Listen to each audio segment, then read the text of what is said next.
in tajtanibu kaba'ira ma tunhauna anhu nukaffir 'ankum sayyi'atikum wa nudkhilkum mudkhalan karima. Masya Allah. Kita lihat nanti. In. Apa itu in?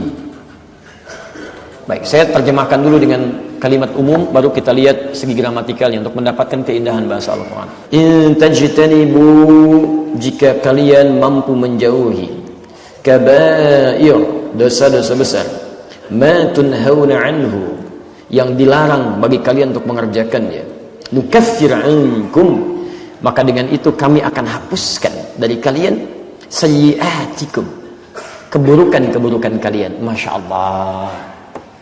Ini kalimatnya tidak hanya menyebutkan saghair, tapi langsung sayyi'at. Sayyi'at. Dari kata sayyi' dijamakkan sayyi'at. Kalau jamak itu sedikit atau banyak? Banyak. Artinya semua. Jadi kalau Allah sudah berkenan menghapuskan dosa-dosa dari kita, maka keburukan-keburukan kita akan ikut hilang. Makanya ciri orang yang bertobat kepada Allah, kalau benar tobatnya, di antara tandanya sifat buruknya akan hilang. Ya, sedikit demi sedikit hilang. Demi Allah saya katakan, tidak ada manusia sempurna, teman-teman. Gak ada yang sempurna. Belum tentu orang soleh sekarang tidak punya masa lalu yang kelam. Ayo kembalilah kepada Allah. Jangan mengira anda soleh, fala tuzakku anfusakum. Jangan mengatakan diri anda suci. Ada hidayah soleh ya, baik, belum tentu. Mungkin Allah cuma tutup aib saya saja, Allah, sehingga tidak tampak pada anda. Tutup. Jadi ketika anda merasa berbuat salah, selalu ada peluang pintu terbuka untuk berubah menjadi lebih baik. Tapi ketika anda merasa baik, jauhi itu, karena mungkin anda terjebak dalam kesalahan. Jadi jika anda tidak mampu berlomba dengan orang soleh meningkatkan kebaikan, sebaiknya segera anda berlomba dengan para pendosa untuk berubah jadi lebih baik. Istighfar. Kalau anda sudah istighfarnya benar, mohon ampun kepada Allah, dosa sudah dihilangkan, di antara tandanya anda berubah jadi lebih baik. Lebih santun, lebih senang ke masjid. Itu tanda pertama dari Allah bahwa Allah sudah menerima taubat anda. Dekati Allah dengan kebaikan. Sempurnakan. Ingat betul, tidak ada orang sempurna. Tidak ada orang sempurna. Ketika anda berbuat salah, kemudian ada tanda untuk kembali kepada Allah, itu tanda cinta Allah. Dekati Allah, berubah. Mudah-mudahan selalu ingat, kita akan wafat kapanpun. Ketika anda ingat itu, maka ada dorongan kita untuk berubah insya Allah. Mudah-mudahan diwafatkan dalam keadaan husnul khatimah. Teman-teman, kalau sudah kita dapatkan itu, Masya Allah, wa nudkhilkum mudkhalan kariba, dan Allah akan masukkan anda ke tempat masuk yang mulia. Mulia. Ya, jadi bisa diartikan dalam fase dunia, sikap anda lebih mulia, tutur anda lebih mulia, sikap anda lebih mulia, dan bisa diartikan dengan fase akhirat, ditempatkan di tempat mulia di akhirat, di jannahnya. Dan tidak sedikit dulu di masa sahabat Nabi, ada orang-orang tindakannya begitu luar biasa. Banyak maksiatnya. Kalau orang Bandung bilang baragajul katanya, ya, banyak sekali keburukan dan sebagainya, segala halnya gitu kan. Tapi Masya Allah, inilah dia, maut tidak pilih-pilih kapan datang. Begitu muncul tanda untuk berubah, tergerak dia berubah. Bersyahadat kepada Nabi, berjanji untuk tidak mengulangi. Naik ke atas untanya, begitu naik untanya kepeleset, jatuh ke lubang, dia ikut meninggal. Ikut meninggal. Baru mau berubah, tobat, masuk Islam, bersyahadat, meninggal. Kata Nabi, ini manusia paling beruntung, tidak bercampur keimanan dengan kezaliman. Maksudnya masuk Islam, meninggal dunia, tidak ada peluang berbuat maksiat. Ini beruntung sekali. Kita tidak tahu teman-teman, siapa yang pernah berbuat maksiat besar saat ini.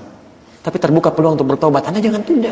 Begitu ada peluang bertobat kepada Allah, siapa tahu ini hari terakhir antum, pagi terakhir antum. Pernah ada seorang ibu, Masya Allah, saya pertama datang ke Bekasi, kemudian mengajar. Ada majlis ta'lim, ya, namanya Salsabila. Satu kali di majlis ta'lim ini, bergabunglah seorang perempuan. Ya, dia dari pramugari asalnya. Talim pertama ada, talim yang kedua tidak ada. Lalu di bulan berikutnya teman-temannya di belakang ada yang menangis. Saya bilang, kenapa menangis? Ustaz, kawan kita yang baru bergabung itu sedang sakit, dirawat, dan ini dikabarkan sedang kritis. Ya, kena cancer dia, cancer itu kan. Kemudian, ya insya Allah kita doakan nanti setelah selesai. Begitu di pertengahan kajian, agak semakin kencang tangisannya. Kenapa? Ternyata kawan kita tadi sudah dipanggil oleh Allah Subhanahu wa taala. Kata inna lillahi wa inna ilaihi raji'un. Kita doakan pada Allah Subhanahu wa taala. Dan malamnya malam Jumat, Pak, Masya Allah, kami datang ke rumahnya untuk bertakziah. Dilihat, Masya Allah, antum tahu apa yang terjadi? Baru ikut ta'lim pertama kali, ya, sekali baru ikut ta'lim itu, diberi sakit oleh Allah Subhanahu wa taala. Antum tahu apa yang terjadi? Saking sayangnya Allah kepada perempuan ini, sudah di penghujung masa hidupnya dia mau berubah. Ya, kemudian dia mau ikut ta'lim, dia kenakan hijabnya dengan baik, dikasih sakit oleh Allah. Ini sakit itu cuma pengantar saja pada kematiannya. Dirawat di rumah sakit, diisolasi dari manusia. Sudah. Bukankah saat sakit banyak beristighfar kepada Allah? Dia beristighfar, dia bertobat kepada Allah. Dalam keadaan tobatnya tidak diberi kesempatan. Kalau dalam bahasa manusia nggak sembuh, bukan. Dalam bahasa yang lain, diisolasi supaya tidak bersampur lagi dengan manusia pada umumnya.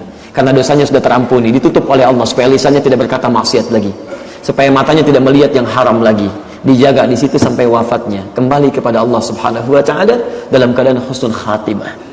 Masya Allah, segala perangkat hidupnya itu tidak bisa berbuat maksiat lagi.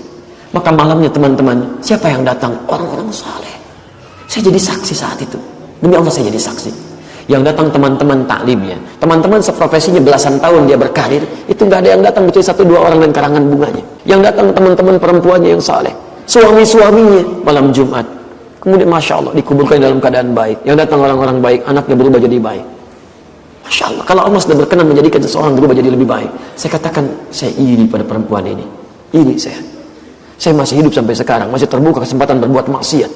Perempuan ini Masya Allah mungkin dipandang sebelah mata oleh orang lain, tapi hidupnya husnul khatimah dengan izin Allah Subhanahu wa taala. Kita tidak tahu siapa yang akan wafat dalam keadaan husnul khatimah atau su'ul khatimah. Karena itu antum mesti hati-hati. Kalau antum satu kali teringat untuk berbuat maksiat, bayangkan pada saat itu antum akan meninggal dunia. Maka itu akan lebih mudah membuat diri kita untuk bertobat.